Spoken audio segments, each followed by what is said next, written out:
Temperament is a thing which will help you to handle any situation. एक छोटा सा किस्सा सुनाता हूं आपको, बड़ा छोटा सा। बख्तियार खिलजी को लेकर बड़ा हंगामा हुआ। खिलजी बख्तियार जंक्शन है उधर, तो उसको नाम बदलना हुआ कि बख्तियार खिलजी लुटेरा था, नालंदा विश्वविद्यालय उसने लूटा था, तो उस रेलवे स्टेशन का नाम बदल देना चाहिए। बिल्कुल बदल देना चाहिए सर, उस पर बदले ना बदले वो सरकार की बात है। लेकिन उसकी मैं एक कहानी सुनाता हूं बख्तियार खिलजी की। देखिए जज्बा किसको कहते हैं और जज्बा के क्या परिणाम होते हैं। मैं टेम्परामेंट की बात कर रहा हूं। तो मोहम्मद गौरी ने भारत पर हमला किया।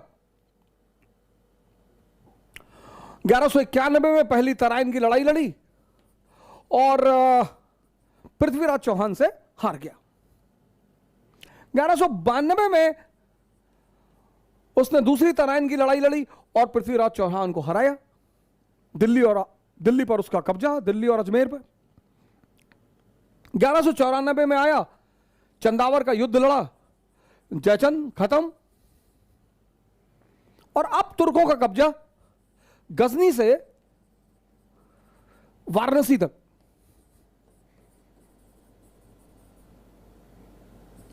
अब तुर्कों का कब्जा 1194, मोहम्मद गौरी। फिर वो 94 के बाद, चंदावर के बाद बाहर, हिंदुस्तान का कमांड उसने अपने कमांडरों के ऊपर छोड़ दिया। कुतुबुद्दीन ऐबक इंद्रप्रस्थ में बैठा हुआ था और बनारस में उसका एक सेनापति था बख्तियार खिलजी। तो बख्तियार खिलजी ने कहा यार बनारस में खाली बैठे हैं और जरा आगे देखे क्या है। आगे निकले, सब आगे निकले, बिहार में कोई था नहीं। नालंदा मिला उनको। नालंदा में योग ध्यान यही सब बातें चल रही थी, उन्हें समझ में नहीं आया, उसे उन्होंने मिटाया, जलाया। आगे बढ़े कि और देखें आगे क्या है। आगे गए तो बंगाल बड़ा समृद्ध प्रदेश, वहां पे एक शासक था लक्ष्मण सेन बंगाल में।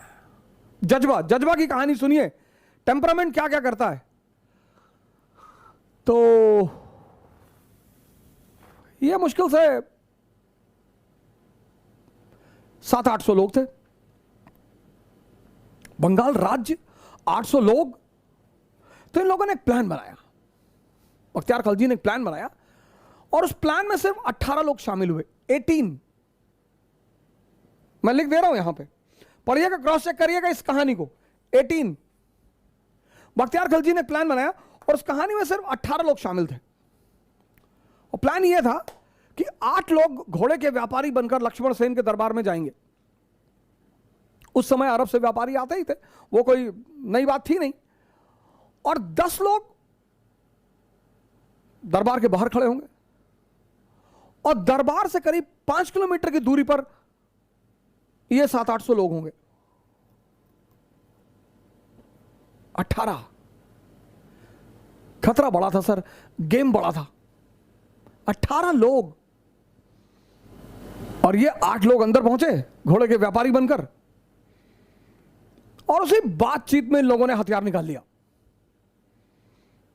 5-6 लोग तलवार चलाने लगे, 3-4 लोग दलवार जी की तरफ पलट गए कि सलीम को बुलाओ, सलमान को बुलाओ। और लक्ष्मण सेन से जाके किसी ने कहा कि सर बाहर तो पूरी तुर्की सेना खड़ी है।